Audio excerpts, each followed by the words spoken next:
Walang magsasabi sa'yo na ang mga taong makakasakit sa puso mo ng husto ay hindi estranghero. Sila yung nakasalo mo sa hapag, nakasama sa isang bubong, at tumawag sa'yo ng tatay. Pero walang nagbabala sa akin, nang ang sarili kong anak, si Maria, ay pinili ang kanyang asawa, si Jose, kaysa sa akin nitong Pasko ng 2016 na. Ang hiya at sakit na yon parang kutsilyong tumusok sa puso ko. Matapos ko siyang alagaan mag-isa, buong buhay ko, at tumulong pa sa paunang bayad sa bahay nila na 50,000 pesos, ako'y tinapon lang. Akala nila, isa lang akong balakid, wala nang pakialam. Pero hindi nila alam, sa kalungkutan ko, natagpuan ko ang aking lihim na yaman, isang bagong pamilya. Isang lakas na hindi nila inaasahan. Hindi ito basta paghihiganti. Ito ay para sa dangal ng aking anak at sa katotohanan. Panahon na para ituro ang isang aral na hinding-hindi nila makakalimutan. Kung ikaw, tatay o nanay, ay nakaranas din ng ganitong sakit at pagtalikod sa pamilya. Mag-like at mag-share ng video na ito. At mag-comment sa ibaba, saan po kayo nanonood? Kwentuhan mo ako ng kwento mo. Magtutulungan tayo. Walang magsasabi sa'yo. Wala talagang nagbabala. Na habang tayo ay tumatanda, ang mga taong pinakamalalim na makakasugat sa ating puso ay hindi mga estranghero. Hindi sila yung mga hindi mo kilala. O hindi. Sila yung mga nakasalo mo sa hapag. Sila yung nakatulog sa ilalim ng iyong bubong. At sila yung tumawag sa iyo ng tatay. Napakasakit. Napakasakit na ang mga taong pinakamahal mo, ang siyang may kakayahang durugin ang iyong damdamin. Manatili ka sa akin dahil ang kwentong ito nagsisimula sa pagtanggi. Ngunit ipinapangako ko sa iyo, magtatapos ito sa isang bagay na walang nakakita. Walang nakakita. Bumalik tayo sa ang tamang ganti ni tatay. Humanda ka sa iyong merienda. Komportable ka na. At tandaan. Ang mga tao sa mga kwentong ito, binigyan sila ng bawat pagkakataon. Para magpakatino. Para pumili ng tama. Pero, nagkamali sila ng pinili. Mag-drop ka ng komento. At siguraduhin mong mag-subscribe. Magugustuhan mo dito, sigurado ako. Naaalala ko ang eksaktong sandali. Kung paano nahati ang buhay ko sa dalawang bahagi. May buhay bago ang Pasko ng 2016 na. At may buhay pagkatapos nyon.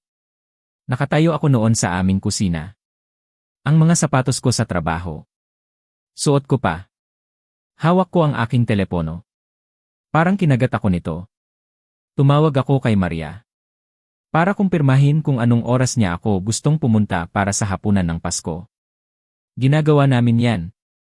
Bawat taon. Simula nang pumanaw ang kanyang ina. Bawat taon. Bawat isang taon. Nagsasalo kami. Hindi mahalaga ang ulam. Ang mahalaga, kami ay magkasama. Puno ng tawanan. Minsan, may kaunting tampuhan. Pero pamilya kami. Lagi. Palagi. Naaalala ko.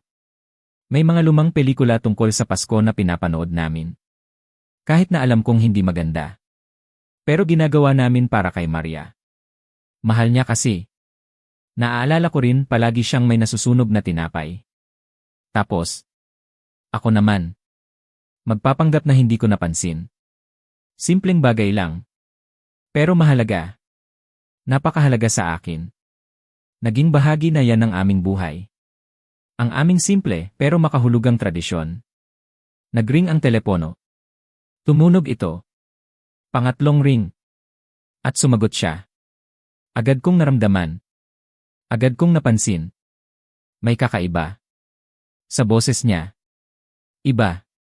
May tila tensyon. Mahigpit. Ang ganoong klase ng tinig. Na natutunan ng isang ama na kilalanin. Matapos niyang palakihin ang kanyang anak na babae. Sa loob ng 26 na taon. Kilala ko. Kilalang-kilala ko ang anak ko. Sabi ko, uy, mahal ko. Tumatawag lang ako para sa Pasko. May kailangan ba akong dalhin?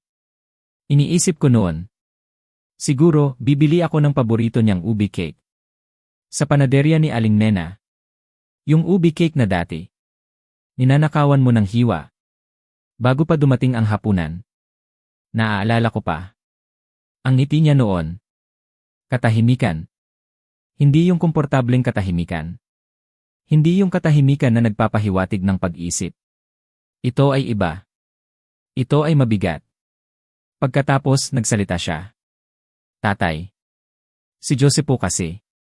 Hindi niya po iniisip na magandang ideya ngayong taon. Para akong nabingi. Para akong napatamlay. Sa totoo lang. Natawa ako ng malakas. Kasi, akala ko talaga nagbibiro siya.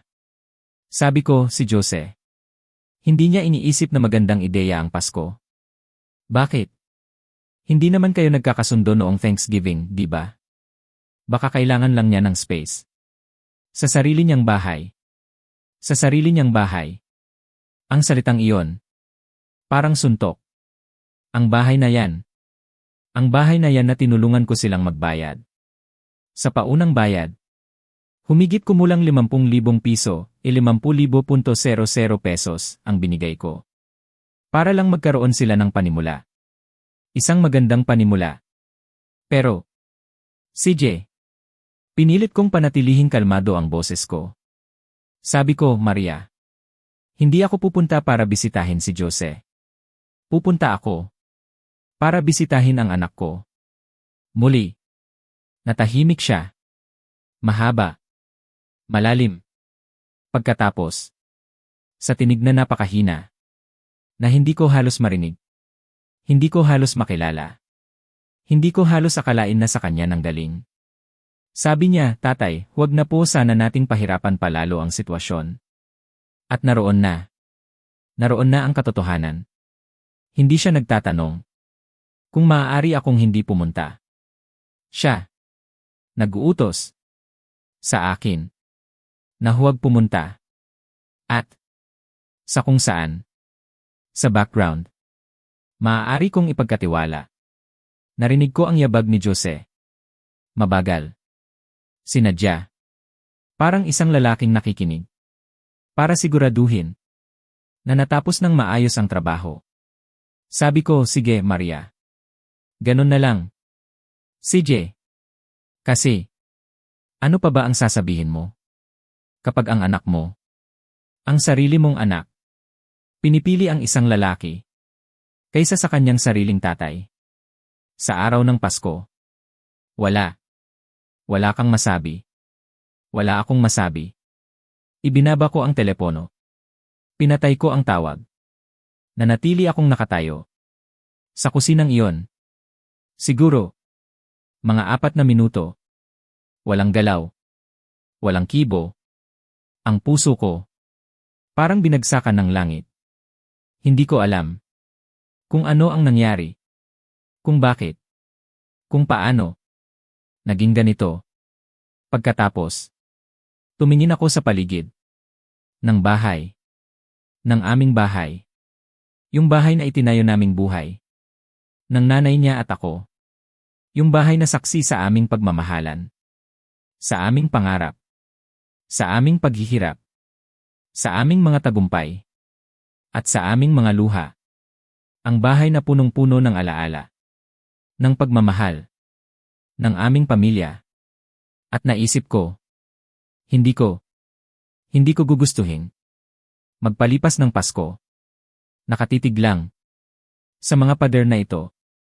Hindi ko kaya. Hindi ko talaga kaya. Kailangan kong umalis.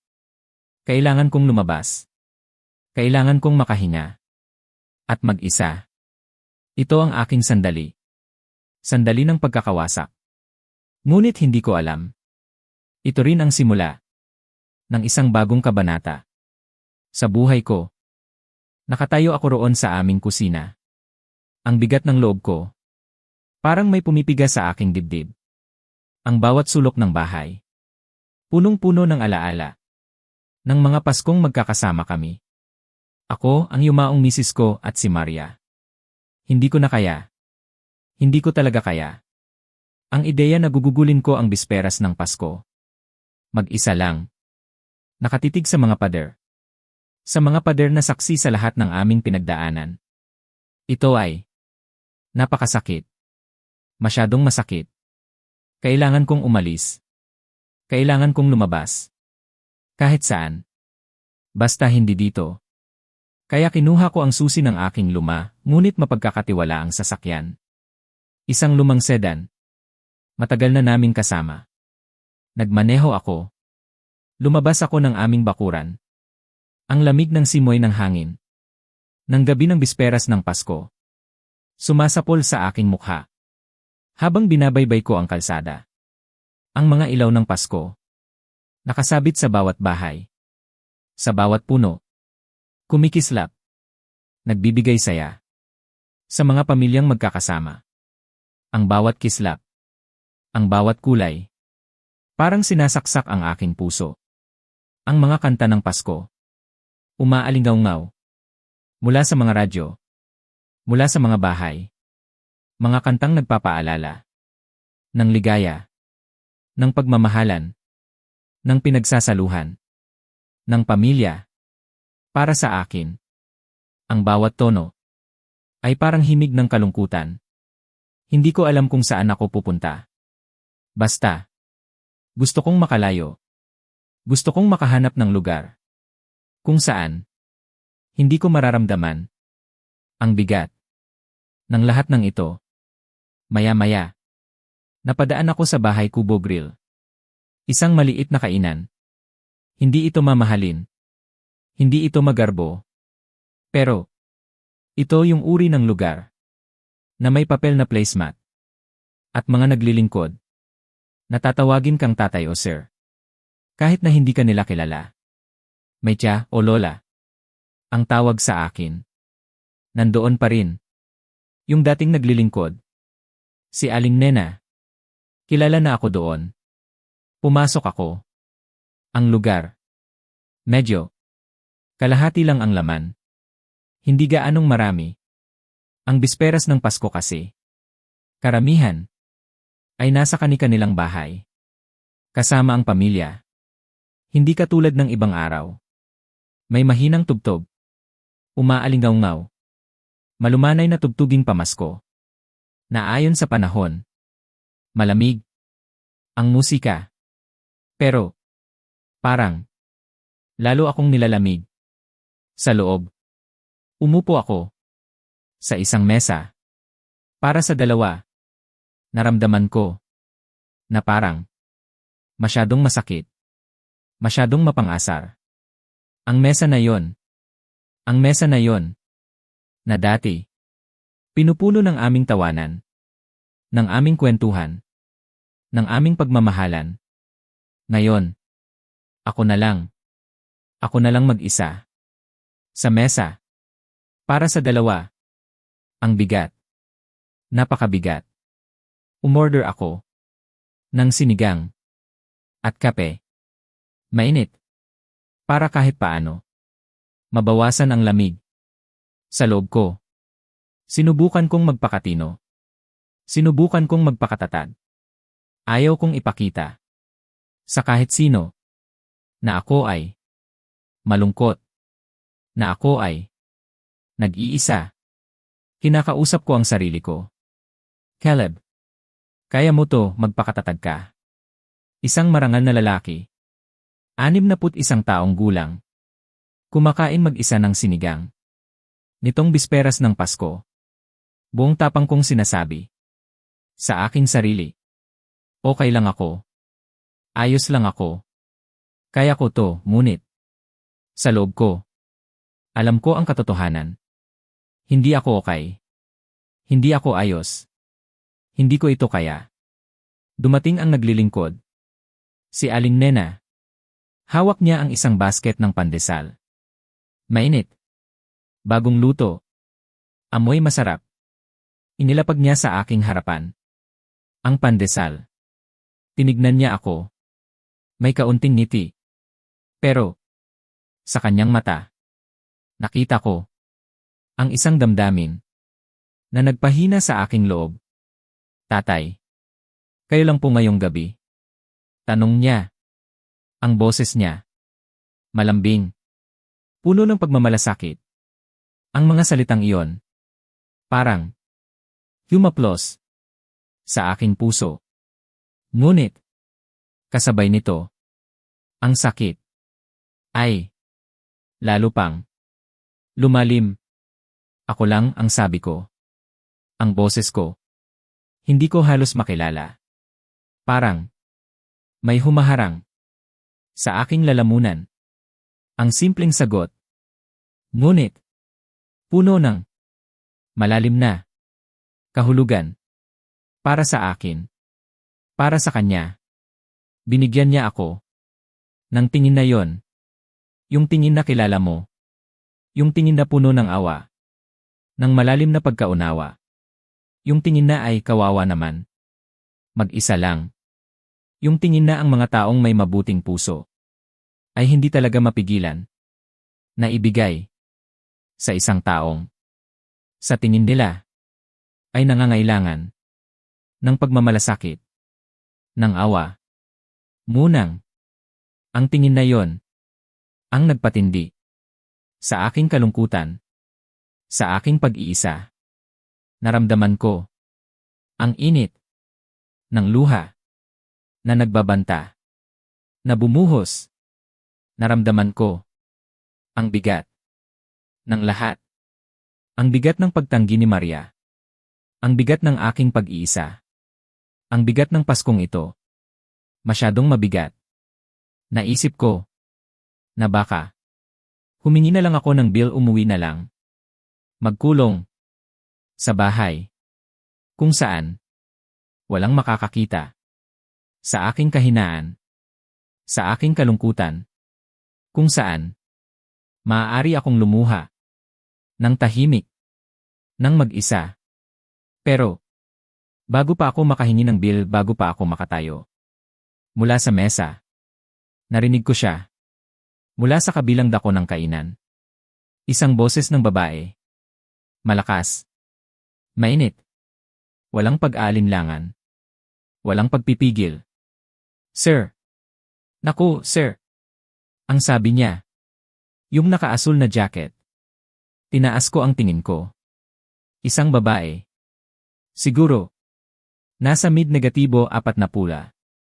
Kumakaway sa akin. Mula sa mesa sa kabilang dako ng silid. May natural na kulay ang kanyang buhok. Mga mata. Na. Maliwanag. At isang ngiti. Na. Lumalabas. Mula sa kanyang buong mukha. Isang ngiti. Na. Parang. Nagbibigay. Liwanag. Sa buong silid. Isang ngiti. Na. Hindi ko nakita. Sa matagal na panahon. Sa tabi niya. Nakaupo. Ang 3 bata. Isang binata. Mukhang mga 19. Nakatitig sa kanyang telepono. Isang dalagitang. Nakakrus ang mga braso. Parang siya. Ang personal. Na nagawan. Ng mali. Ng Pasko mismo. At isang maliit na bata. Hindi siguro. Mahigit 8 taong gulang. Nakasuot ng korona. Mula sa Christmas cracker. At walang sinuman ang makakapagsabi sa kanya na hindi siya isang hari. Nagulat ako. Nagulat. At nagtataka. Bakit ako? Bakit ako ang kinakausap niya? Ang sandaling iyon. Ang nagbago. Sa lahat. Ang sandaling iyon. Ang nagbigay. Ng pag-asa. Sa aking puso. Na kanina lang. Ay. Punong-puno. Ng kalungkutan. At pag-iisa. Narinig ko siya. Mula sa kabilang dako ng kainan. Isang boses ng babae. Malakas. Mainit. Walang pag-aalinlangan. Walang pagpipigil. Nagulat ako. Hindi ko inaasahan. Ang tawag na yon. Para sa akin. Sir. Naku, sir. Ang sabi niya. Yung nakaasul na jacket. Ako yon. Ako ang nakaasul na jacket. Nagtataka. Lumingon ako sa likod. Kung baka may iba pa. Na nakaasul na jacket. Doon. Sa likuran ko. Pero wala. Wala namang ibang tao. Ako lang. Ako lang talaga. Kaya, muling ibinalik ko ang aking tingin. Sa kanya. Isang babae. Siguro, nasa kalagitnaan ng 40. Mga mid-negatibo 40 pula. Kumakaway sa akin. Mula sa isang mesa. Sa kabilang dako ng silid. May natural na kulay ang kanyang buhok. Hindi kulay ginto. Hindi tinina. Ito ay tunay. At maganda. Ang kanyang mga mata. Maliwanag. Kumikinang. Parang bituin. At may isang ngiti siya. Isang ngiti. Na parang nakapupuno. Sa kanyang buong mukha. Isang ngiti. Na parang nagbibigay. Liwanag. Sa buong silid. Sa tabi niya. Nakaupo. Ang 3 bata. 3. Lahat. May kani-kanyang mundo. May isang binata. Mukhang. Mga 19. Mga 19 na taong gulang. Nakatitig. Sa kanyang telepono. Wala siyang pakialam. Sa mundo. Sa paligid niya. Tila ang telepono. Ang kanyang buong buhay. Mayroon ding isang dalagitang nakakrus. Ang mga braso. Mukhang galit. Sa buong mundo. Galit. Sa Pasko mismo. Parang ang Pasko. Ang siyang personal. Na nagawan. Sa kanya. Nang mali. Ang kanyang ekspresyon. Nagsasabi. Sa lahat. Ng kanyang pagkadismaya. At mayroon ding isang maliit na bata. Hindi siguro. Mahigit 8 taong gulang. Nakasuot ng korona. Mula sa isang Christmas cracker. Masaya. Puno ng kagalakan. At walang sinuman ang makakapagsabi sa kanya na hindi siya isang hari. Siya ay hari sa kanyang sariling mundo. Kuya, kayo po ba'y nag-iisa?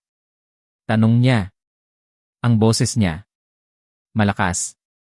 Mapagkumbaba. At puno ng pag-aalala. Lumingon ako sa likod. Muli. Baka nga may ibang kuya sa likuran ko. Pero wala. Wala talaga. Ako lang. Talagang. Ako lang. Mag-isa. Sa mesa. Para sa 2. Opo, ma'am, ang sagot ko. Ako po. Ang aking boses. Medyo. Nag-aalangan. Nahihiya. Sa totoo lang. Ayoko kasing kawaan ako. Pero wala akong magagawa. Ito ang katotohanan. Ako ay nag-iisa. Nako, kuya. Nakakahiya naman po. Ang sabi niya. Dito po kayo umupo sa amin. Mayroon kaming sapat na pagkain. Para pakainin ang isang maliit na baryo. Natawa siya ng bahagya. Ang tawa niya. Nakakahawa. At si Marcus dito. Kumakain lang naman ng parang ibon. Kapag nakatutok sa telepono niya. Si Marcus. Ang binata. Nag-angat ng tingin. Mula sa kanyang telepono. Saglit lang. Sapat lang. Para magsalita. Kumakain po ako ng tama, ang sabi niya. Walang emosyon. Pagkatapos. Ibinalik niya. Ang kanyang atensyon. Sa kanyang telepono. Parang. Hindi niya. Narinig. Ang sinabi. Ng kanyang. Ina. Si Ava. Ang dalagita. Tumingin sa akin. Pagkatapos. Tumingin sa kanyang ina. At sinabi. Nay. Hindi mo naman pwedeng. Basta na lang. Imbitahin. Ang mga estranghero. Sa ating mesa. Ang boses niya. Nagpapahiwatig. Ng pagtutol. ng pagtataka, ng pagkairita. Ngunit, si Sandy, ang babaeng may magandang ngiti, ay ngumiti lang. Isang ngiti na puno ng katiyakan. Ginawa ko na, anak, ang sabi niya. Ang kanyang tono. Mapagpasya. Pero, malambing. At, hinila niya ang bakanteng upuan sa tabi niya. Parang, tapos na ang usapan. Walang pagtutol. Walang pag-aalangan. Ang desisyon ay nadesisyonan na. Tapos, at, hindi ko alam. Bakit ako tumayo? Hindi ko talaga may paliwanag sa'yo. Kahit na ngayon, hindi ko may paliwanag kung ano ang nagtulak sa akin. Sa sandaling iyon, baka pagod na ako sa aking sariling kumpanya. Pagod na akong mag-isa. Pagod na akong makaramdam ng kalungkutan at pag-iisa. Baka mayroong isang bagay sa loob ko na nakilala ang isang bagay sa loob niya. Isang uri ng matigas na init na tumatanggi na hayaan ang mundo na maging malamig. Isang uri ng init na nagbibigay pag-asa sa gitna ng aking kadiliman. Kinuha ko ang aking kape. Mainat. Dahan-dahan. Naglakad ako patungo sa kanila. Patungo sa mesa na puno ng ngiti, ng tawanan, ng pag-asa. Umupo ako sa upuan na inihanda ni Sandy. Caleb Harmon, ang sabi ko. Iniabot ko ang aking kamay. Sinusubukan na magpakatino, na magpakatatag. Sandra, pero Sandy na lang, ang sabi niya. At kinamayan niya ako. Ang kamay niya malambot, pero firm. At mukha kang messy. Sandra, pero Sandy na lang, ang sabi niya. Malambing, pero may seryosong tono. At mukha kang masyadong malungkot. Para kumain mag-isa nitong Pasko. Walang halong masamang hangarin, ha? Umiti ako. Ang ngiting ito, ang pinakatotoong ngiti ko. Simula kaninang umaga. Ang pinakatotoong ngiti ko. Simula nang tanggihan ako ni Maria. Medyo may halong masamang hangarin, ang sabi ko. Nagbiro ako. Kahit nasa loob ko. Ramdam na ramdam ko pa rin ang hapdi ng pangyayari. Si Tyler. Ang maliit na bata na may korona. Siya ang sumagot sa akin. Sa seryosong paraan. Sa paraang hindi mo inaasahan. Mula sa isang bata. Alam mo ba, Tito, ang mga nakakatawang biro? Tanong niya. Ang kanyang mga mata. Malaki. Puno ng kuryosidad. Tito. Ang tawag niya sa akin. Napakabilis.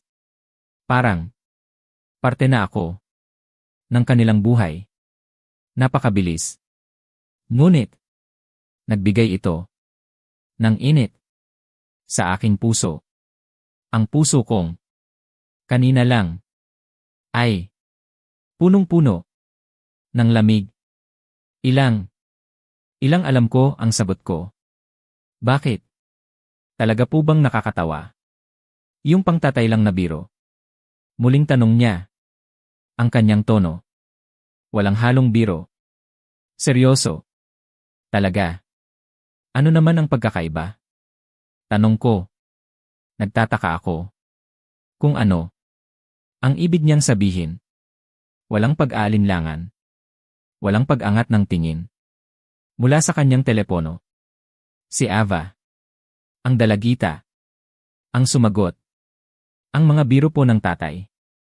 Nakakapag-ungol lang. Ang mga talagang nakakatawang biro. Nakakapagpatawa. Ang kanyang tinig. Matulis. At direkta. Parang isang abogada na. Sa totoo lang. Tama. Kung ganoon ang sabi ko. Hayaan mo akong mag-isip. At sa ganoong paraan. Sa ganoong simple. Ngunit, makahulugang paraan. Hindi na ako. Ang lalaking kumakain mag-isa. Sa bisperas ng Pasko. Hindi na ako. Ang matandang lalaking. Punong-puno. Ng kalungkutan. At pag-iisa. Nakatayo ako doon. Nakaupo ako. Sa isang mesa. Na. Hindi pa alam. Nakakalabas lang. Ng pagbabago. Sa aking buhay. Ito ang simula. Ng isang bagong kabanata. Ito ang simula. Ng isang bagong pag-asa. Mabilis na lumipas ang hapunan. Mabilis. Ngunit. Puno ng mga kwento. Ng mga tawanan. Ng mga pagbabahaginan. Ang bawat isa. Sa mesa. Ay nagbahagi. Ng kanilang sarili. Sa akin. Bilang isang estranghero. Nagbahagi sila. Ng kanilang mga pangarap. Ng kanilang mga takot. Ng kanilang mga pag-asa. At. Ako naman. Nakinig. Nakinig ako.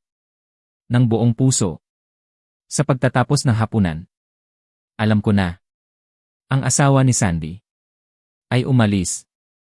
14 na buwan na ang nakalipas. Iniwan sila. Mag-isa. Alam ko rin. Na si Marcus. Ay nagsisikap. Na makapasok. Sa community college. Para sa automotive engineering. Gusto niyang maging. Isang mekaniko. Na. Magaling. Alam ko. Na si Ava. Ay gustong maging. Isang abogada. At. Ang kanyang pagtatalo. Ang kanyang pananalita. Parang. Abogada na talaga. At alam ko rin. Na si Tyler. Ay nawawalan. Ng 2 ngipin sa harap. At. Ibinibilang niya. Ito. Na. Napakawalang katarungan. Para sa kanya.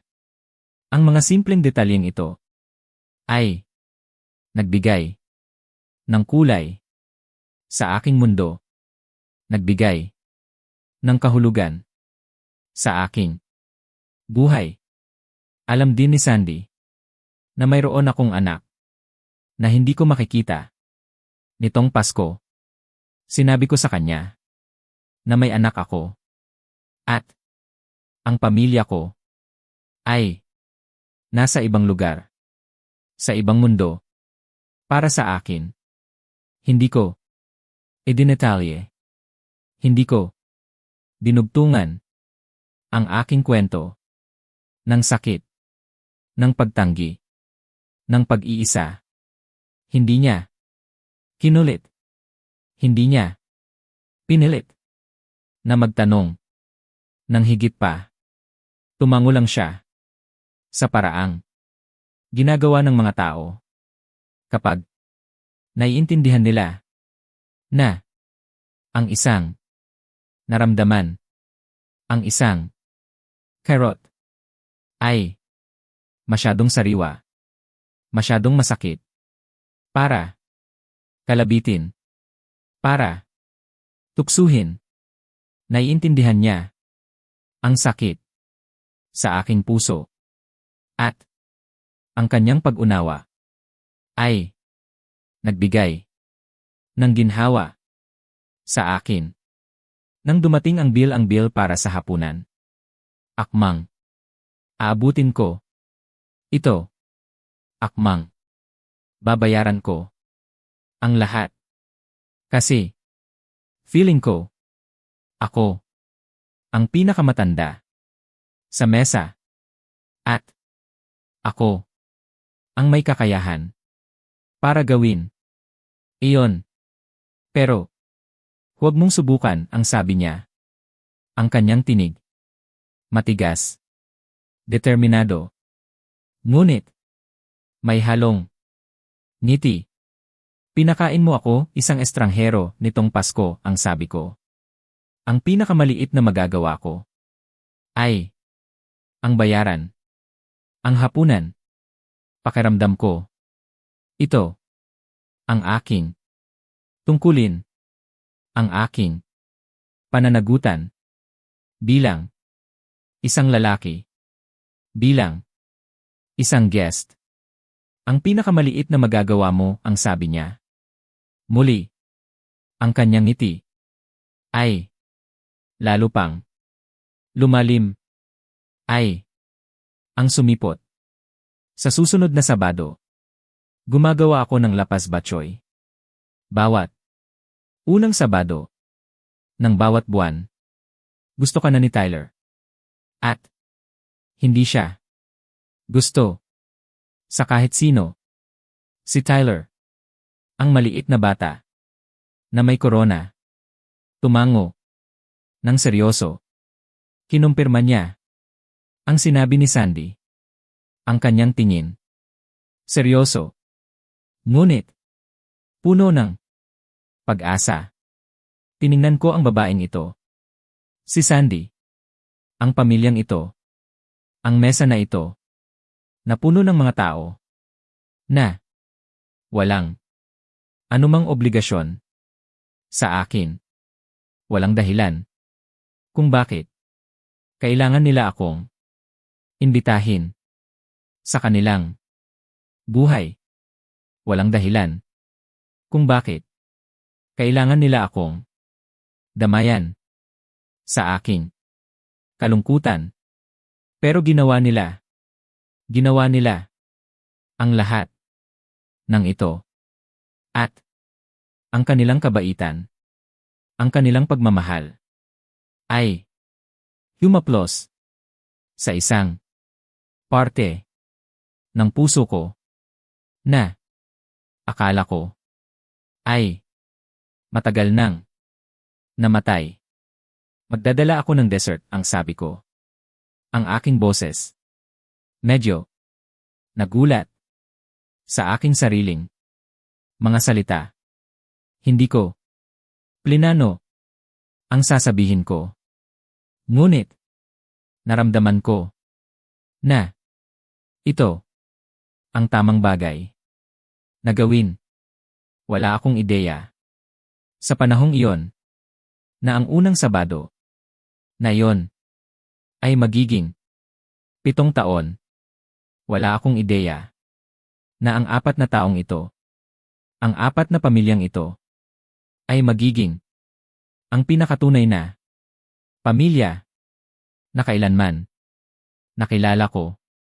Wala akong ideya na sa loob ng 7 taon, ang aking buhay ay magbabago ng lubusan at wala akong ganap na ideya na isang tawag sa telepono 7 taon pagkatapos ay bubuksan ang lahat at sa wakas ipapakita sa akin kung ano ang tunay na ginagawa ni Joss Frost sa aking anak sa buong panahon. Kung nakarating ka rito, tatay o nanay, gawin mo naman itong mabilis na pabor sa amin. Mag-subscribe ka. Marami ang nanonood ng hindi nagsusubscribe, pero wala itong gasto sa iyo at malaking tulong ito sa amin. Taos puso kaming nagpapasalamat. Hayaan mong sabihin ko sa iyo ang tungkol sa 7 taon. 7 taon. Isang mahabang panahon. Sapat na matagal. Para makalimutan ang hugis ng kalungkutan. Yung pakiramdam na mag-isa ka lang sa mundo. Sapat na matagal para hindi na ako mapakurap, mapabuntong hininga. Bawat pagdating ng isang pista, ng isang okasyon na dating Nagpapaalala. Sa akin. Ng mga nawala. 7 taon. Sapat na matagal. Para makabuo ng isang bagay. Na. Napakatotoo. Napakatibay. Na halos. Tumigil ka. Sa pagdadalamhati. Sa bagay. Na nawala. Pero. Ito ang hindi kayang gawin. Ng 7 taon. Hindi ito sapat na matagal. Para itago. Ang tunay na. Pagkatao. Ng isang tao. Magpakailanman. At si Joss Frost. Malapit nang. Malalaman. Yan. Sa mahirap na paraan. Ang 7 taon na yon. Kasama si Sandy at ang kanyang mga anak. Hindi nangyari. Nang sabay-sabay. Ito ay. Mabagal. Unti-unti. Maganda. Ang mga tunay na bagay. Ay. Laging. Ganoon. Unti-unti. Nagkakaroon ng hugis. Nagkakaroon ng kulay. Nagiging makahulugan. Naaalala ko. Ang unang Sabado. Pagkatapos ng bisperas ng Pasko. Na yon. Sumipot ako. Sa bahay ni Sandy. Hawak ko. Ang isang ubi cake. Mula sa panaderya ni Aling Nena. Yung ubi cake. Na dati. Dinadala ko. Para kay Maria. Para sa aking anak. Binuksan ni Sandy ang pinto. Ang kanyang ngiti. Ay. Mainit. At. Walang pagbabago. Mula nang. Una kaming magkita.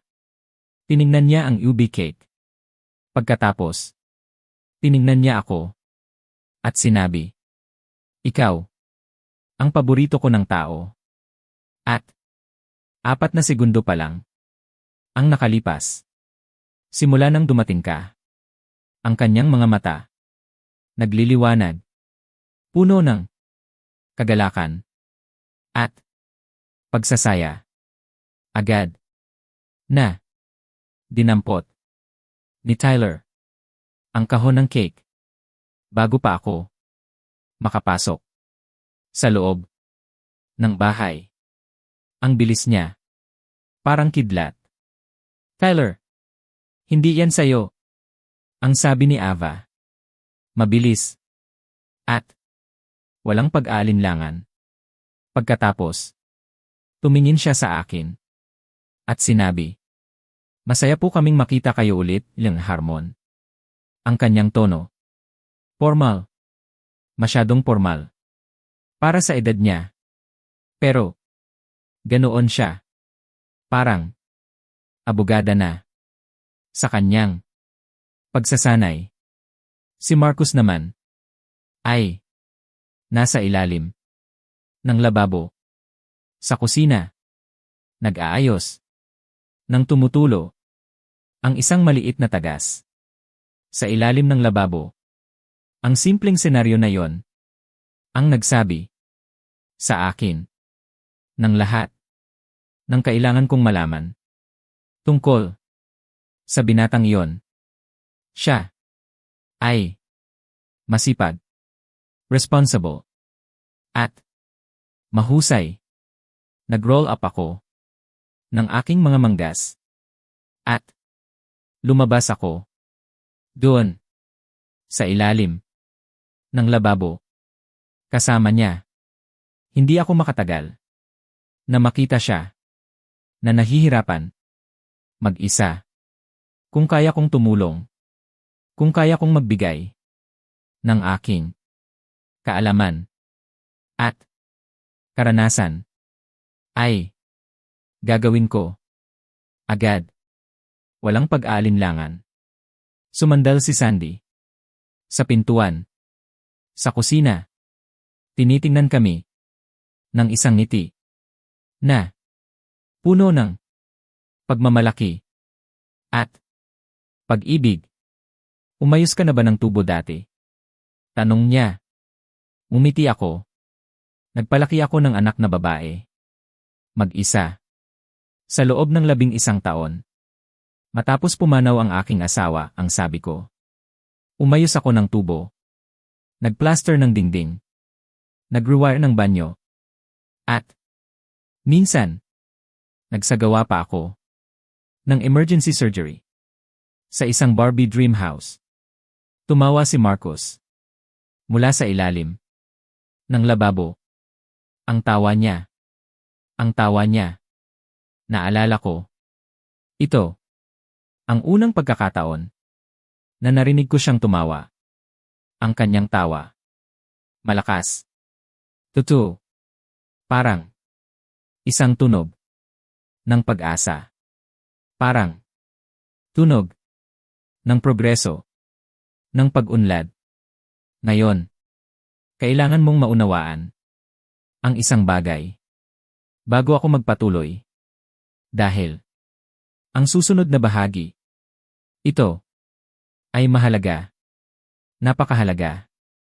Sa gitna ng lahat ng ito, sa gitna ng lahat ng 7 taon, ng mga Sabado na puno ng lapas batchoy, at ng mga laro ng Little League ni Tyler, at ng pagtulong kay Marcos sa kanyang pag-aaral, para sa kanyang licensing exam, at ng panonood kay Ava, na lubos na nagwawagi sa kanyang mock trial competition. Hindi ko kinalimutan si Maria. Kahit isang beses. Hindi ko kinalimutan ang aking anak. Hindi kailanman. Tinatawagan ko siya ng regular. Bawat buwan. Walang palya. Minsan, sumasagot siya. Minsan, hindi.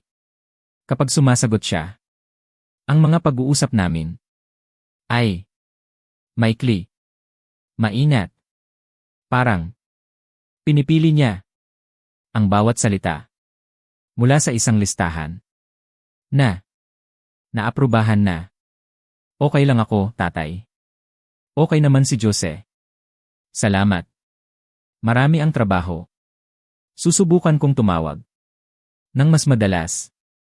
Ito ang laging sagot niya. Ang laging mga salita na naririnig ko. Pero hindi niya ginawa.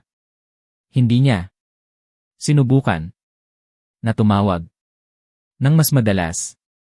Nagpapadala ako ng mga cards para sa kanyang kaarawan, Pasko, at Easter. Bawat okasyon, bawat mahalagang araw. Umaasa ako na marating siya. Umaasa ako na malaman niya na hindi ko siya nakalimutan, na mahal ko pa rin siya, na palagi akong nag-iisip sa kanya. Hindi ko alam kung natatanggap niya ang mga cards na yon. Matapos ang 3 taon, nagsimula akong magtaka kung talagang nakakarating ba sa kanya ang mga iyon. Kung talagang nakarating ba ang aking pagmamahal at pag-aalala sa kanya. Naramdaman ko ang unti-unting paghihiwalay, ang unti-unting pagkakalayo. Hindi ko lubos na maunawaan kung bakit, kung paano naging ganito ang aming relasyon, ang aking relasyon sa aking anak, ang anak kong pinalaki ko ng buong pagmamahal at pag-aalaga. Ang bawat paghina ng koneksyon ay nagdudulot ng karot sa aking puso. Ngunit Nagpatuloy ako sa pagtawag. Nagpatuloy ako sa pagpapadala ng cards. Umaasa. Umaasa ako na balang araw ay babalik siya. Balang araw ay muling magiging buo ang aming pamilya. Ang aking pamilya. Isang hapon. Ito ay nasa ika-4 na taon. Matapos akong tanggihan ni Maria. At matapos akong tanggapin ni Sandy at ng kanyang pamilya. Isang araw na mukhang normal lang. Walang kakaiba. Ginagawa ko ang aking pang-araw-araw na gawain. Namimili ako ng mga kailangan sa bahay. Nagpapabili ng mga pagkain para sa Sabado. Para sa Lapas Batchoy ni Sandy. Pumunta ako sa grocery store. Yung malaking grocery sa bayan. Kung saan maraming tao ang pumupunta doon. Habang naglalakad ako sa aisle ng mga cereal, hawak ko ang isang kahon ng oatmeal para sa aking almusal. Pagkatapos, bigla may yumakap sa akin ng mahigpit. Isang yakap na puno ng init at pagmamahal. Isang yakap na hindi ko inaasahan. Halos hindi ako makahinga sa higpit ng yakap. Si Patrice, siya yon. Isang dating kaibigan ni Maria sa kolehiyo. Si Patrice, yumakap sa akin na parang ilang taon na hindi niya nakita ang sikat ng araw. Ang init ng sikat ng araw. Ang kanyang yakap. Puno ng galak. Pero may halong malalim na pag-aalala sa kanyang mga mata. Pagkatapos, humakbang siya paatras mula sa akin. Tinitingnan ako ang kanyang mga mata. Puno ng tanong. Hello Harmon, kumusta po si Maria? Matagal na po kasi akong hindi makakontak sa kanya. Ang kanyang mga salita. Parang bomba na sumabog sa aking tainga. Ano? Hindi makakontak? Anong ibig mong sabihin? Tanong ko. Ang aking boses. Medyo nanginginig. Hindi ko naintindihan ang sinasabi niya. Ang ibig ko pong sabihin, Tito, sabi niya. Nag-text na po ako. Nag-call. Nagpadala pa ako ng message sa email address niya sa trabaho. Pero bigla lang po siyang natahimik. Mga 2 taon na po ang nakalipas. Nagpatuloy siya. Akala ko po may nagawa akong mali. Pero wala naman pong makapagsabi sa akin kung ano.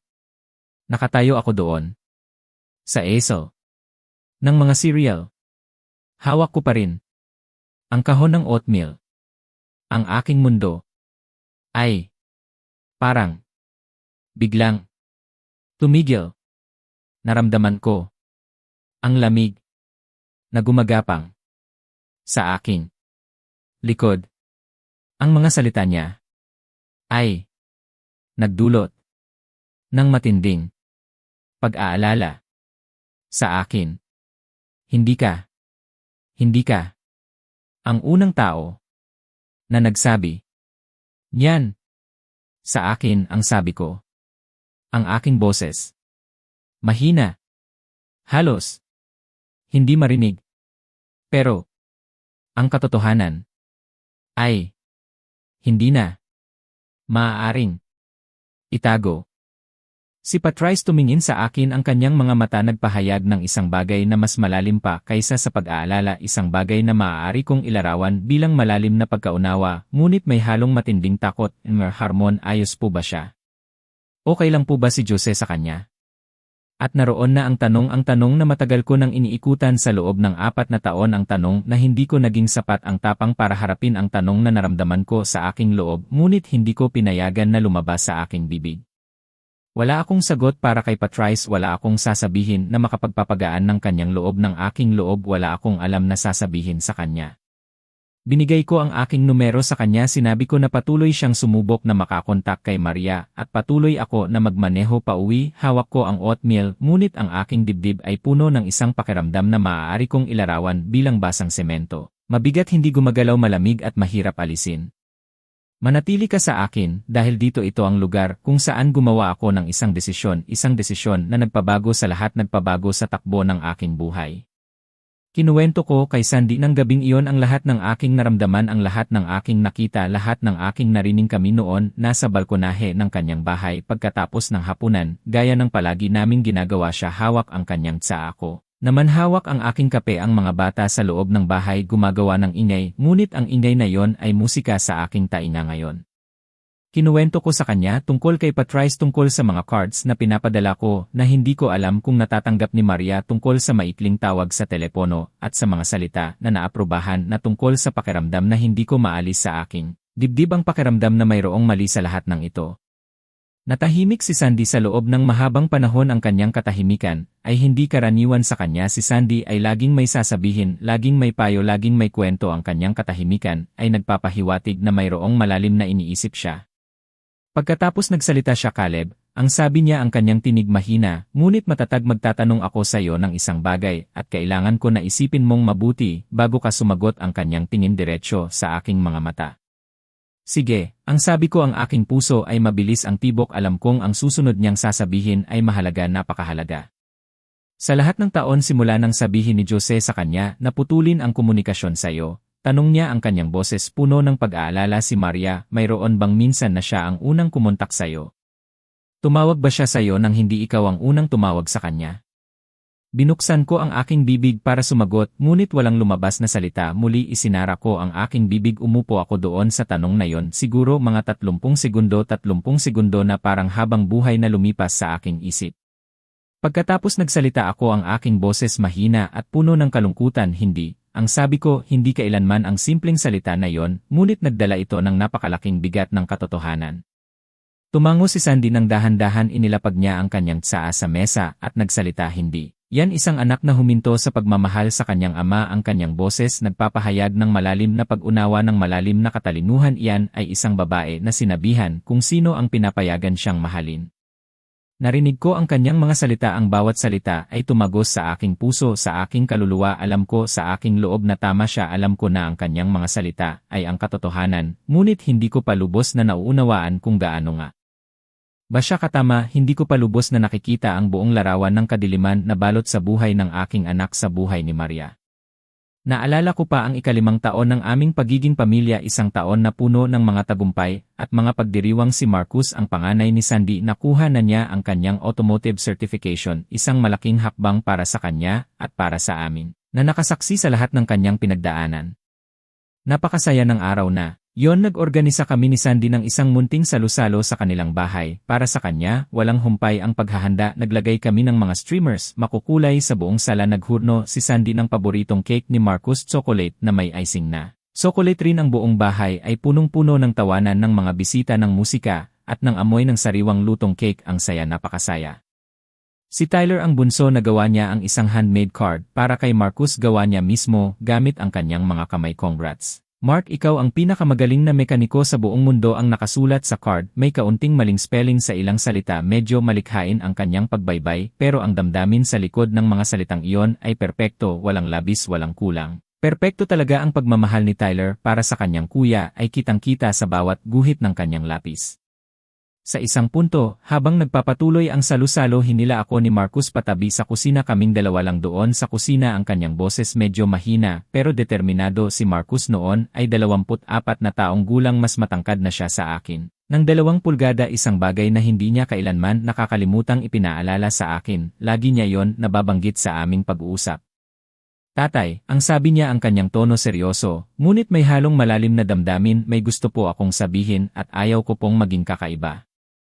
Ngumiti ako, ang ngiti ko ay puno ng pagmamalaki sa kanya. Kung ganoon, ang sabi ko, sabihin mo na bago ko pa desisyonan na kakaiba. Yan, nagbiro ako para gumaan ang tensyon sa pagitan namin. Alam kong mahalaga ang sasabihin niya, naramdaman ko sa aking puso na ang sandaling ito ay espesyal.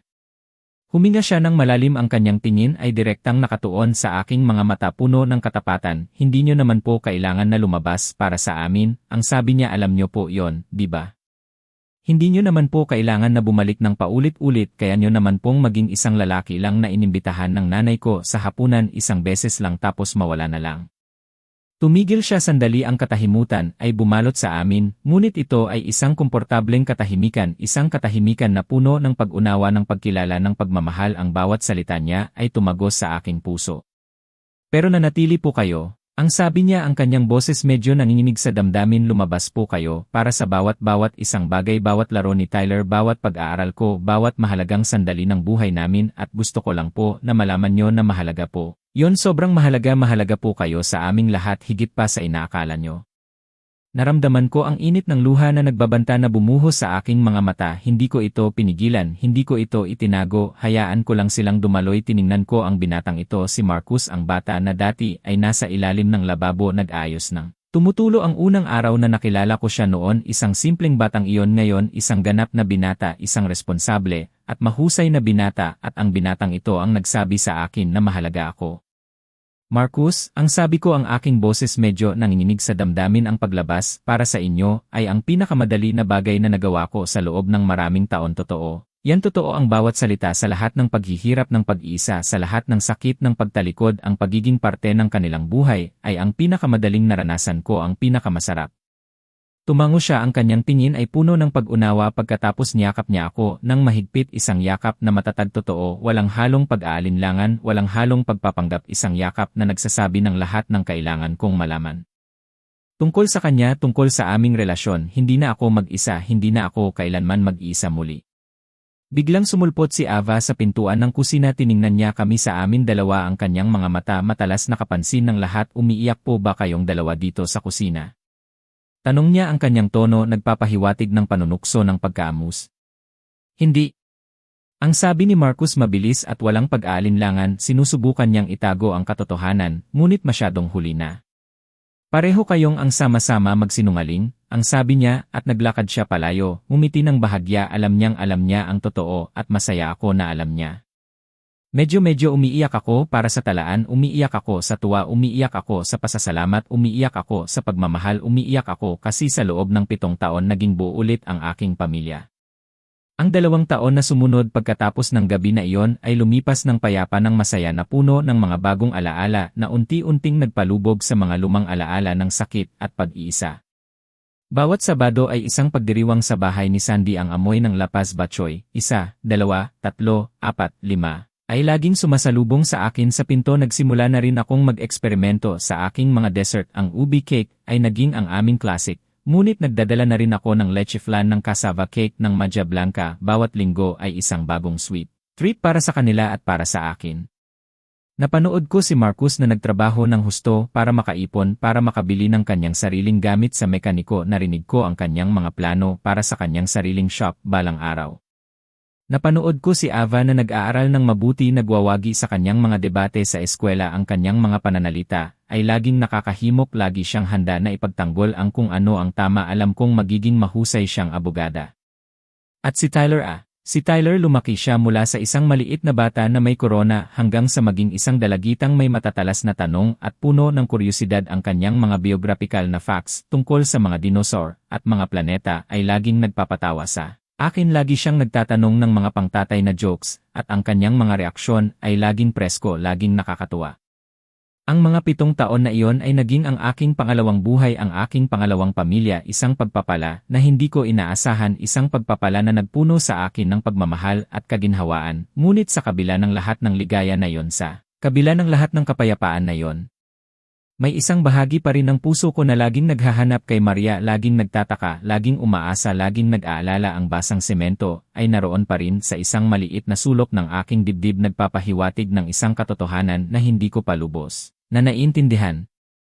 Pagkatapos dumating ang tawag na nagpabago sa lahat. 7 taon ang lumipas. Pebrero, isang araw na Martes, kasama ako noon kay Sandy, tinutulungan ko si Tyler sa kanyang science project, isang bulkan, dahil tila bawat henerasyon ng mga bata ay legal na kinakailangan na gumawa ng isang bulkan. Ang aming bulkan ay malapit nang matapos, ang kanyang lava ay handa na para umaagos. Bigla nagring ang aking telepono, hindi kilalang numero, unknown number sa screen. Halos hindi ko sinagot ang tawag. Naisip ko baka isang sales call o isang maling tawag. Hello? Ang sabi ko, ang aking boses. Medyo nagulat sa bigla ng ring ng telepono. Isang boses ng babae, klinikal, maingat ang kanyang tono, walang emosyon, walang pag-aalinlangan, ngunit mayroong isang banta ng kadiliman. Ito po ba si Caleb Harmon? Tanong niya. Ako nga, ang sagot ko. Ang aking puso ay mabilis ang tibok. Bigla naramdaman ko ang isang kakaibang pakiramdam ng pag-aalala, ng pagkatakot. Len Harmon. Ang sabi niya. Ako po si Carol Reeves. Tumatawag po ako mula sa Mercy General Hospital. Sinusubukan po naming maabot ang pinakamalapit na kamag-anak ng isang pasyente na ang pangalan ay Savannah Frost. Maria ang pangalan niya. Si Maria ang anak ko. Ang anak kong 7 taon ko nang hindi nakakausap ng buo. Nakalista po kasi kayo sa kanyang original na emergency contacts mula pa ilang taon na ang nakalipas.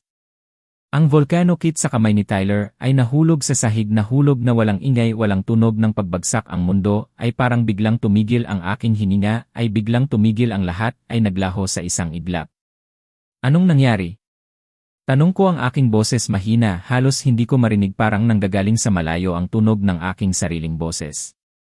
Sabi ni Reeves, ang kanyang tono ay nagpatuloy sa pagiging klinikal, ngunit ngayon mayroong isang bakas ng kalungkutan, ng pag-aalala. Si Mel Frost po ay naaksidente sa sasakyan, kanina lang. Malubha po ang kanyang kondisyon, lumabas na siya sa operasyon pero critical po ang kanyang kalagayan.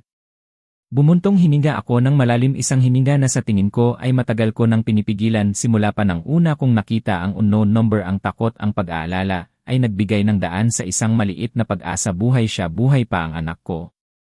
Harmon, ang sabi niya, kailangan ko pong maging tapat sa inyo. Sinusubukan po namin kontakin ang kanyang asawa si Joseph Frost sa loob ng 4 na oras na ang nakalipas.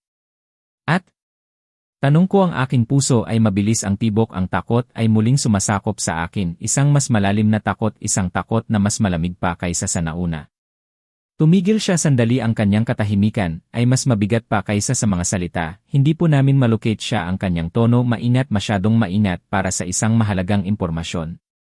Ang pakiramdam ng basang semento ay muling bumalik, ngunit sa pagkakataong ito, hindi lang ito sa aking dibdib, ito ay lumaganap sa buong lalamunan ko, sa buong katawan ko. Para akong nalulunod sa takot, sa pag-aalala, sa galit, para akong nalulunod sa isang dagat ng walang kasiguraduhan, walang pag-asa. Ang anak ko, nasa kritikal na kalagayan, at ang kanyang asawa ay nawawala. Mayroong mali, masyadong mali sa lahat ng ito.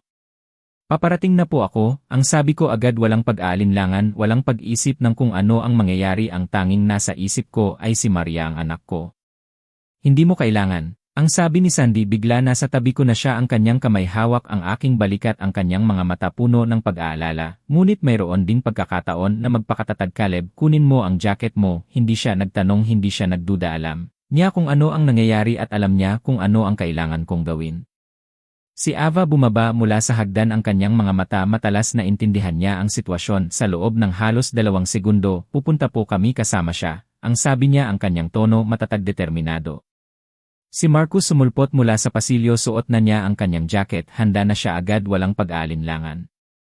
Si Tyler tumingin sa amin lahat, ang kanyang mga mata malaki, puno ng kuryosidad. May nasaktan po ba? Tanong niya, ang kanyang boses walang alam sa lahat ng nangyayari, ngunit ang kanyang mga mata ay nagpapahiwatig ng malalim na pag-aalala. Lumuhod si Sandy, tiningnan niya si Tyler sa mata, ang kanyang tono malambing pero matatag. Kailangan ni tatay ang kanyang anak ngayon. Ang sabi niya, ang kanyang mga salita puno ng pag-unawa, ng pagmamahal, ng pagkakataon.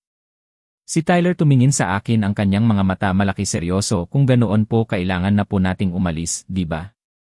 Tanong niya, ang kanyang boses puno ng determinasyon, walang pag-aalinlangan sa kanyang desisyon, ang desisyon ng isang bata, ngunit ang desisyon ng isang tapat at tapat na pamilya.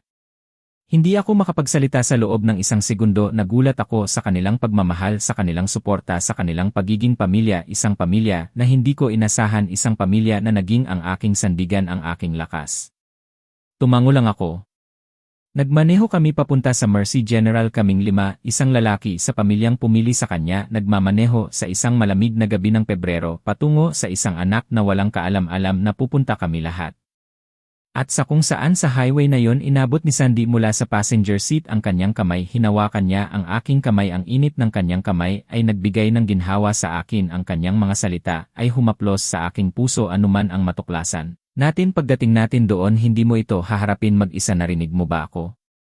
Narinig ko siya, narinig ko ang kanyang mga salita, ang kanyang pangako ng pagiging pamilya, ngunit walang 7 taon ng pagmamahal, walang salita ni Sandy, walang anumang paghahanda ang makapaghanda sa akin para sa mga malalaman namin tungkol kay Joseph Frost at kung bakit ang aksidente ng aking anak ay maaaring hindi isang aksidente lamang, ito ay isang bangungot na balot sa dilim. Kung matagal ka nang nakikinig, tatay at nanay, at gusto mo pang magpatuloy ang mga ganitong kwento, malaking tulong kung magla-like at magsusubscribe ka. 77% ng mga tao ay hindi ginagawa ito. Pero ito ang nagpapatakbo sa lahat ng ito, kaya, taos puso kaming nagpapasalamat. Hayaan mong sabihin ko sa iyo ang tungkol sa mga ospital sa gabi. Mayroon silang isang kakaibang klase ng katahimikan. Hindi ito tunay na katahimikan, hindi ito yung payapa at tahimik na katahimikan. Ito ay ang tunog ng mga taong pinipigilan ang kanilang hininga, ang tunog ng mga nurse na mabilis na gumagalaw sa kanilang malambot na sapatos, nagmamadali pero walang ingay, ang tunog ng mga makina na bumibip at tumutunog ng regular ngunit sa iba't ibang ritmo. Bawat tunog ay may kahulugan, bawat tunog ay nagpapahiwatig ng buhay at ng kamatayan. At sa kung saan sa isang pasilyo, palagi sa kung saan sa isang pasilyo, may isang taong nakakatanggap ng pinakamasamang balita sa kanyang buhay, ang balita na magpapabago sa lahat, ang balita na hindi na niya kailanman gugustuhing marinig. Nang gabing iyon pumasok ako sa Mercy General, hindi ko alam kung ako ang magiging tao na iyon, hindi ko alam kung ako ang makakatanggap ng balitang iyon, ang balitang magpapabago sa lahat, ang balitang dudurog sa aking puso muli. Sinalubong kami ni A. Reeves sa istasyon ng nurse sa ikatlong palapag. Siya ay isang babaeng maliit, mga mid-negatibo 50, na may mga matang pagod na malinaw na marami nang nakita sa buhay, ngunit hindi pa lumalamig ang kanyang damdamin para sa mga pasyente, para sa mga pamilya. Tiningnan niya ako, pagkatapos tiningnan niya si Sandy at ang mga bata sa likod ko, at nakita ko na nagre-rekalibrasyon siya. Nag-isip siya kung ano ang sasabihin sa amin, kung sino kami sa relasyon ni Maria. Pamilya po sila. Ang sabi ko agad, walang pag-aalinlangan, walang pagpapaliwanag, ito ang katotohanan. Sila ang aking pamilya, ang pamilyang pumili sa akin, ang pamilyang nandito para sa akin at para kay Maria. Hindi siya nagtanong, hindi siya nagduda, tumango lang siya. Harmon. Ang sabi niya, ang kanyang tinig mahina ngunit matatag, ang inyong anak ay stable, ang operasyon ay naging maayos, mayroon siyang fractured collarbone, 3 broken ribs, at isang significant concussion, kakailanganin niya ng panahon para gumaling pero makaka-recover siya. Bumuntong hininga ako, isang hininga na pakiramdam ko ay matagal ko nang pinipigilan sa buong biyahe palabas. Ang takot, ang pag-aalala, ang pagkabahala ay unti-unting lumabas sa aking sistema. Ngayon, may pag-asa na gagaling si Maria. Pagkatapos nagsalita siya, maaari po ba kaming mag-usap ng pribado ng isang sandali? Sumunod ako kay A. Reeves sa isang maliit na consultation room, yung uri ng silid na may mga upuan na masyadong malambot at mga pader na masyadong blanko, at isang kahon ng tissue sa mesa na walang sinuman ang gustong kailanganin. Isinara niya ang pinto, umupo siya sa tapat ko, ipinatong niya ang kanyang mga kamay sa mesa at nagsalita, Harmon. Ang sabi niya, ang kanyang tingin diretsyo sa aking mga mata, puno ng katapatan at pag-aalala. Gusto ko pong maging tapat sa inyo dahil sa tingin ko ay karapat-dapat kayo sa katotohanan. Pakiusap, ang sabi ko, ang aking puso ay muling bumabayo ng mabilis, naramdaman ko ang muling pagbalik ng takot. Nang dalhin po ang inyong anak, ang sabi niya, napansin ng mga paramedic ang aksidente, rear impact, sa katamtamang bilis ang kanyang sasakyan ay tumama sa guardrail. Yan po ang nasa surface report. Tumigil siya sandali, nag-atubili na magpatuloy, pero sa panahon ng kanyang eksaminasyon, napansin ng aming attending physician ang ilang bagay na hindi akma sa pagiging una niyang trauma. Ibig sabihin po ano? Tanong ko, ang aking boses mahina, nagtataka at puno ng pag-aalala. Ibig sabihin po, ang sabi niya, mayroon siyang mga fractures na gumaling na mga luma na fractures, isang dating nabasag na pulso na hindi naayos ng maayos, mga peklat sa kanyang kaliwang balikat na akma sa paulit-ulit na pagkakatama sa paglipas ng panahon. Hinawakan Niya ang aking tingin, ang kanyang mga mata ay puno ng seryosong katotohanan. Harmon, kami po ay kailangang mag-file ng report ayon sa batas kapag nakikita namin ang isang pattern na tulad nito. Ang silid ay parang biglang lumiliit sa aking paligid, ang hangin ay parang biglang nagiging manipis, ang aking hininga ay biglang naging mahirap, ang mga salita niya ay parang mga bala na tumagos sa aking katawan. Gaano katagal? Tanong ko, ang aking boses halos hindi makalabas sa aking lalamunan. Batay po sa aming nakikita, ang sabi niya, ang kanyang boses nagpapatuloy sa pagiging klinikal, ang bone density sa paligid ng mga lumang fractures, ang layering ng scar tissue, ang pinag-uusapan namin ay mga sugat na ilang taon na ang nakalipas. Ilang taon na paupo ako sa upuan na yon at ginawa ko ang math na ayaw kong gawin, ang math na patuloy na humantong sa parehong sagot sa parehong pangalan, Joseph Frost. Ang basang semento ay muling bumalik, ngunit sa pagkakataong ito ay bumabalot sa aking buong katawan, ang galit ay muling umusbong sa aking puso, isang malamig na galit, isang galit na hindi ko pa kailanman naramdaman dati. Nasaan siya? Tanong ko ang kanyang asawa, ang boses ko malalim, puno ng galit, ngunit maingat kong pinipigilan. Binuksan niya ang isang folder, tiningnan niya ang nilalaman ng folder, si Detective Warren mula sa County Sheriff's Office ay nandito na 2 beses kaninang gabi, tila si Joseph Frost ay naaksidente din kaninang gabi, ibang lokasyon, ibang circumstances. Huminto siya sandali, ang kanyang tingin ay bumalik sa akin, puno ng pag-aalala. Kasalukuyan siyang nasa police custody. Tinitigan ko siya, ang kanyang mga salita ay parang sanggol ng liwanag sa dilim na nakabalot sa aking mundo. Wala po akong detalye, higit pa doon, ang sabi niya, humingi po si Detective Warren na kayo ay kausapin niya pagdating ninyo. Kailangan mong manatili sa akin dito dahil alam ko ang iniisip mo at mas magiging mabigat pa ito bago ito gumaan, ang katotohanan ay mas malalim pa kaysa sa akala ko, mas madilim pa kaysa sa akala ko, ang bangungot ay nagsisimula pa lang.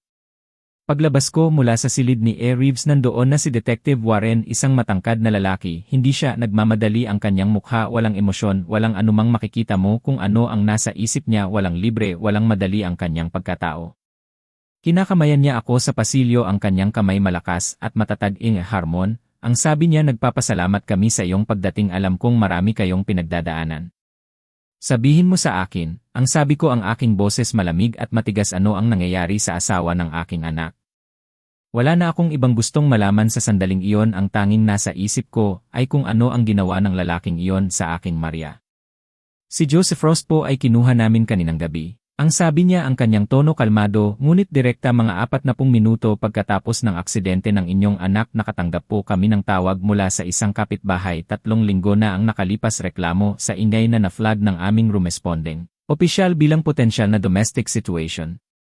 Huminto siya sandali, tinitingnan ako diretsyo sa mata, kami po ay nagmumonitor kaninang gabi, may isang witness po sa pinangyarihan ng aksidente ng inyong anak, ang tawag niya ay hindi po tama ang pangyayari, sabi niya. Ang pagbangga ay mukhang sinasadya. Sinasadya?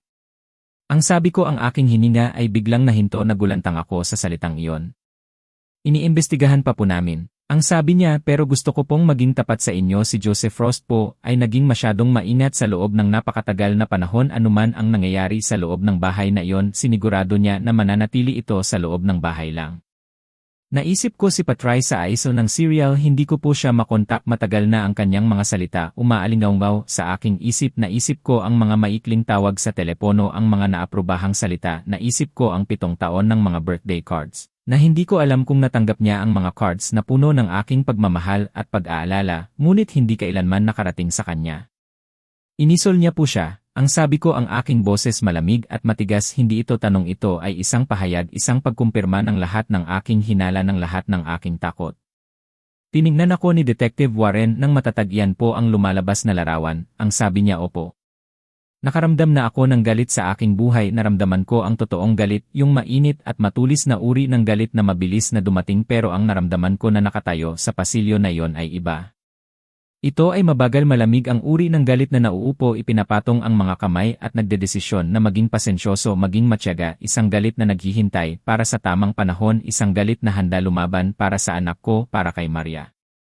Si Sandy naghihintay sa labas ng consultation room, sa labas ng pinto, isang tingin lang sa aking mukha, at hindi siya nagtanong kahit isang tanong, alam niya kung ano ang nangyayari, alam niya kung ano ang nalaman ko. Tumayo lang siya sa tabi ko, sapat lang ang lapit na nagdikit ang aming mga balikat, ganoon lang sapat na yon ang kanyang pagiging nandoon, ang kanyang pagsuporta sa aking pinakamabigat na oras, sapat na yon para maramdaman ko na hindi ako mag-isa. Hindi kami mag-isa. Pinayagan nila ako na makita si Maria pagkatapos ng hating gabi, kakaiba ang oras, ngunit hindi ko ito pinansin, ang tanging naisip ko ay ang anak ko. Nasa isang silid siya sa dulo ng pasilyo, mas maliit kaysa sa inaasahan ko, maliwanag ng iba't ibang uri ng liwanag sa ospital, isang maputlang liwanag na nagpapatingkad sa kagandahan, ngunit sa parehong oras ay nagpapatingkad din sa kahinaan ng bawat isa sa silid. May benda sa kanyang collarbone, isang monitor nakakabit sa kanyang daliri, isang sa kanyang kaliwang braso, at mukha siyang maliit, napakaliit ang anak ko, na may mga mata ng kanyang ina, at ang katigasan ng ulo ng kanyang lolo, mukha siyang napakaliit, napakahina sa kama na yon. Hinila ko ang upuan malapit sa kanya at umupo ako, hindi ako nagsalita sa loob ng ilang sandali, tinitingnan ko lang siya, humihinga, binibilang ko ang kanyang hininga sa paraang ginagawa ko noong sanggol pa siya, at tumayo ako sa ibabaw ng kanyang crib, tinitiyak na hindi siya kinuha ng mundo habang hindi ako nakatingin. Pagkatapos ang kanyang mga mata ay bumukas, mabagal sa simula, pagkatapos nag-focus, at sa wakas nakatitig sa akin, tiningnan niya ako ng matagal, parang hindi siya sigurado kung totoo ako, kung nandito ako, kung hindi siya nanaginip. Pagkatapos nagsalita siya, halos hindi marinig, tatay, ang sabi niya, ang kanyang boses mahina at nagpapahiwatig ng malalim na sakit. Nandito ako, ang sabi ko, ang aking boses puno ng pagmamahal, ng katiyakan ng lahat ng pag-asa na naitago ko sa loob ng 7 taon. Ang kanyang mukha ay gumawa ng isang komplikadong bagay, isang bagay na gumalaw sa 6 na emosyon sa loob ng 4 na segundo. Pagkatapos nagsalita siya, paano po kayo? Sabi po ni Jose, huminto na kayo, sabi po niya, tumigil na kayo sa pagtawag, sabi po niya, lumipat na kayo.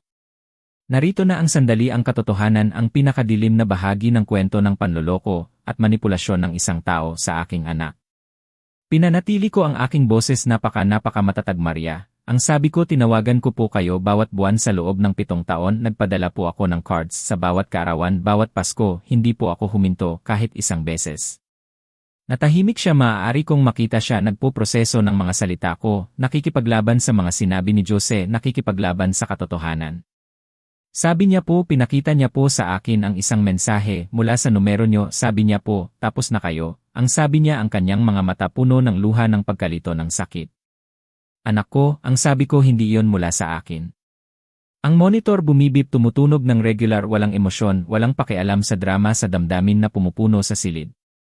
Akala ko po binigay niyo na ako, ang sabi niya, at ang kanyang boses ay nabasag sa huling salita na yon sa paraan na binabasag din ang isang bagay sa loob ko, parang may dumurog sa aking puso muli. Yumuko ako, pahigpit na hinawakan ko ang kanyang kamay, maingat sa paligid ng hindi kita binigay kailanman, hindi ko ginawa iyon, kahit isang araw, walang anuman sa mundo na makakapagpatigil sa akin sa pagbibigay sa iyo, ang aking mga salita ay puno ng katapatan ng pagmamahal, ng pangako na hindi ko kailanman bibitawan siya muli. Umalis ang luha sa kanyang mukha, umaagos sa kanyang gilid papunta sa unan, hindi siya nagbigay ng tunog ng pag-iyak, hayaan lang niyang dumaloy ang mga luha ng sakit, ng pagkalito, ng pangungulila ng katotohanan. Nanatili kami ng ganoon sa loob ng mahabang panahon, pero narito ito ang sandali na ito ang pinaghandaan ng buong kwento, ito ang sandali ng pagkamulat, manatili ka sa akin, dahil ito ang mahalaga. Si Jose Frost, formal siyang sinampahan ng kaso 6 na linggo pagkatapos ng aksidente ni Maria, 6 na linggo na puno ng pag-aalala, ng paghihintay, ng pag-asa, at ng kailangan kong lumabas para sa aking anak.